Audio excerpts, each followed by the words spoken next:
Sah 2024 seluruh shelter di Korea Selatan ditutup. Loh, kok bisa? Pasti bulu-bulu semuanya kaget. Daripada kaget, simak kronologinya sampai selesai. Langsung saja. Cus! Oke bulu-bulu, assalamualaikum warahmatullahi wabarakatuh. Ketemu lagi dengan saya Artono di sini. Buat yang baru gabung, salam kenal. Buat yang udah stay di channel ini, terima kasih banyak udah stay di sini. Semoga sehat selalu, sukses menyertai teman-teman semuanya. Oke, bulu-bulu mungkin agak kaget juga, atau teman-teman semua juga pasti kaget dengan adanya penutupan shelter ini. Bahwasanya kemarin saya melihat sebuah postingan bahwa shelter ini resmi ditutup. Beberapa waktu lalu saya juga sempat membuat video mengenai rencana penutupan shelter, bahwasanya itu udah ada petisi yang ditandatangani puluhan ribu tenaga kerja asing termasuk tenaga kerja Indonesia juga.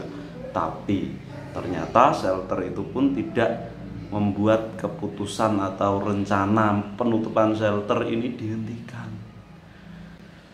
Sebenarnya di sini yo sangat disayangkan yo, karena apa? Dengan adanya shelter ini tentunya bisa menjembatani masalah antara pekerja dan juga pengusaha. Soalnya masalah di dunia kerja orang asing ini sangat banyak dan sangat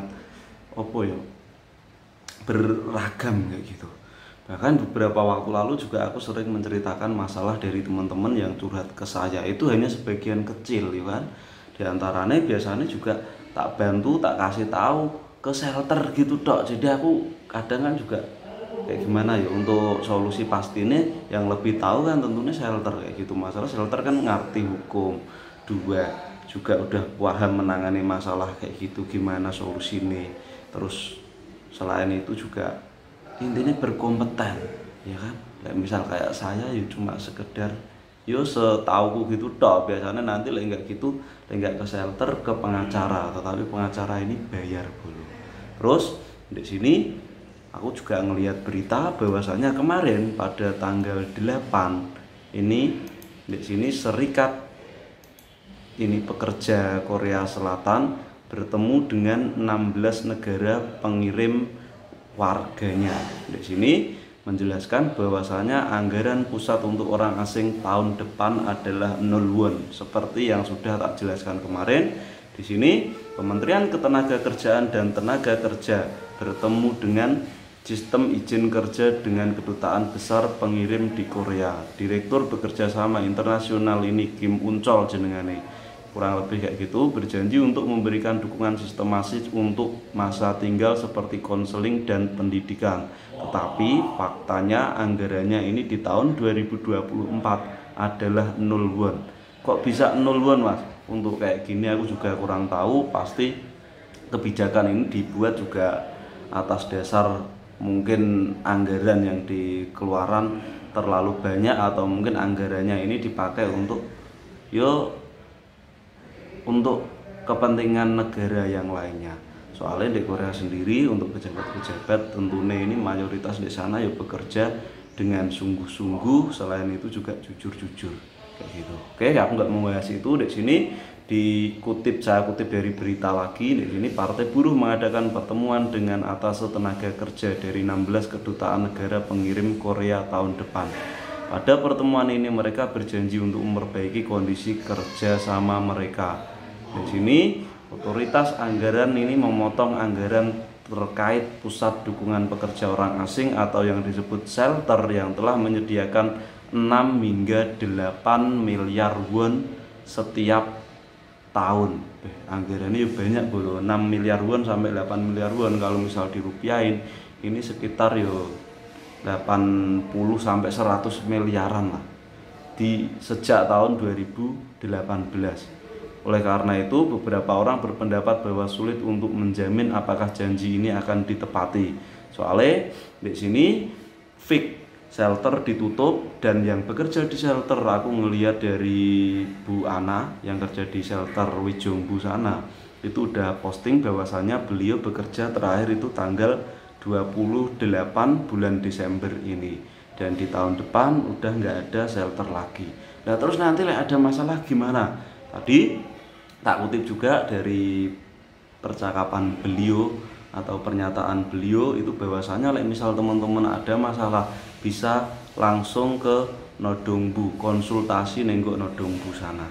Jadi kenapa kok konsultasi di Nodongbu? Karena misal teman-teman mau ke pengacara ini bayar bolo. Shelter swasta juga ada sebenarnya, tapi shelter swasta juga tentunya bayar kayak gitu. Ke Nodongbu mungkin nanti setelah adanya banyak masalah Nodongbu nggak mengatasi, nanti bakal ada kebijakan tersendiri tentunya. Siapa tahu nanti bisa shelter ini dibuka kembali. Soalnya penutupan shelter juga nggak mungkin tanpa alasan pastinya aku nggak tahu juga. Aku juga nggak mau banyak asumsi ya, karena juga itu urusan pemerintah Korea Selatan. Kita nggak boleh untuk mengintervensi, apalagi aku wis Indonesia ya kan. Tapi di sini disayangkan karena dengan adanya shelter itu tadi bisa menyelesaikan masalah, karena masalah yang berat tanpa adanya bimbingan shelter ini bisa itu boleh. Bisa selain gangguan mental ini bisa juga nekat ngono kuwi, selain itu kabur, nanti kaburan jadi tambah banyak yang tak takutkan kayak gitu. Oke, di sini tak baca lagi dari berita yang saya kutip. Di sini ada Kementerian Ketenagakerjaan di sini mengumumkan bahwa mereka mengadakan pertemuan tanggal 8 kemarin. Terus jumlah pekerja asing yang bekerja di industri dalam negeri yang telah diberikan visa non profesional di tahun depan ini meningkat menjadi 165.000 seperti berita yang udah tak bawakan ya, tak bikin kontennya itu tuh waktu itu.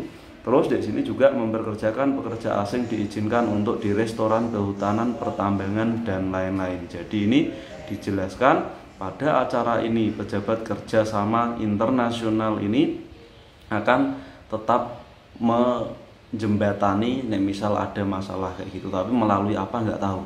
Namun seperti yang telah dijanjikan oleh pemerintah, kami tidak dapat menjamin apakah kami mampu memberi dukungan masa tinggal secara sistematis seperti peningkatan kondisi kerja dan konseling serta pendidikan kepada sumber daya manusia yang dikirim dari setiap negara pengirim kayak gitu bolo. Ini sangat disayangkan banget ya bolo. Di sini terdapat 44 pusat dukungan pekerja asing atau shelter di Korea yang membantu menyelesaikan berbagai masalah yang mereka hadapi selama bekerja di Korea, namun harus ditutup di tahun depan karena kurangnya anggaran. Kuwi lho bro. Iya ya kan. Aku berharap sih mudah-mudahan teman-teman nggak ada masalah lagi, nggak mengalami kendala di Korea. Tetapi namanya hidup di dunia kerja nggak mungkin nggak ada masalah. Masalahnya nanti ada banyak banget biasanya kayak gitu. Dan terus nanti teman-teman kemana gue loh, aku sih tak bingungi itu ya kan. Tapi ya mau gimana lagi, ini udah fake kok. Menurut teman-teman ini harus gimana? Apakah teman-teman nanti mau ke Nodongbu seperti arahan dari Bu Ana tadi aku dengar harus ke Nodongbu. Jadi misal teman-teman ada masalah nanti bisa ke situ langsung. Di sini ini ditutup, di sini berkata secara realistis mustahil bagi Kementerian Ketenagakerjaan atau Nodongbu melaksanakan pekerjaan ini secara langsung. Bahkan saat ini pegawai Ketenagakerjaan atau Nodongbu memberitahu pekerja asing yang mengeluhkan kerugian yang dialami majikan untuk pergi ke pengadilan atau polisi dan membuktikannya sendiri dan menghabiskan 3 atau 4 bulan untuk menangani pengaduan terkait. Dalam situasi ini ada solusi satu atap. Jika pemerintah menjalankan secara langsung, pemerintah tidak akan mampu menangani semua keluhan pekerja asing. Bahkan jika pemerintah menghabiskan puluhan miliar won lebih banyak untuk mengamankan tenaga kerja, katanya. Iya, emang ini shelter ini bener-bener perannya penting banget bro. Ya karena itu untuk mendampingi, sayang banget. Jadi mungkin bolo-bolo yang sekarang lagi berada di Korea Selatan, tak doakan mudah-mudahan nggak ada masalah. Misal ada masalah, mau bingung cerita kemana, bisa ke Nodongbu. Nodongbu biasanya juga masih tetap ada pekerja dari Indonesia atau petugas yang dari Indonesia. Selain itu juga bisa ke HRD. Misal bolo-bolo bingung mau gimana, nggak bisa ngomongnya atau gimana, nanti bisa chat ke saya, nanti tak kasih tahu ke orang-orang yang mungkin mau membantu. Mungkin ya Soalnya untuk sekarang mencari orang yang mau membantu mencarikan solusi orang lain secara cuma-cuma itu jarang kayak gitu. Mudah-mudahan nanti masih ada. Pokoknya misal ada masalah boleh cerita ke saya tipis-tipis, insya Allah nanti tak sediain waktu untuk membantu bolo-bolo semuanya, membantu mencari jalan keluar. Enggak terus aku membantu ini gini mas, ini wes tak telepon, enggak bisa aku lagi gitu ya, cuma apa ngasih solusi ini seharusnya gini terus sampai harus begini gitu, tipis-tipis aku tahu kayak gitu. Oke, mungkin cukup sekian video kali ini, mudah-mudahan shelter dibuka lagi, dan untuk teman-teman yang ada masalah bisa ke Nodongbu itu tadi biar nanti dibuka lagi. Sekian, terima kasih sudah menonton video ini sampai selesai, mudah-mudahan bermanfaat. Seperti biasa, jangan lupa untuk dukung channel ini dengan cara like, komen, dan juga subscribe agar channel ini terus berkembang dan saya semakin semangat untuk membuat kontennya. Buat teman-teman yang lagi di Korea ataupun lagi proses di Korea, mudah-mudahan dipermudah jalannya, dilancarkan rezekinya, menjadi orang yang lebih baik dan lebih sukses di masa yang mendatang. Amin. Sekian, wassalamualaikum warahmatullahi wabarakatuh.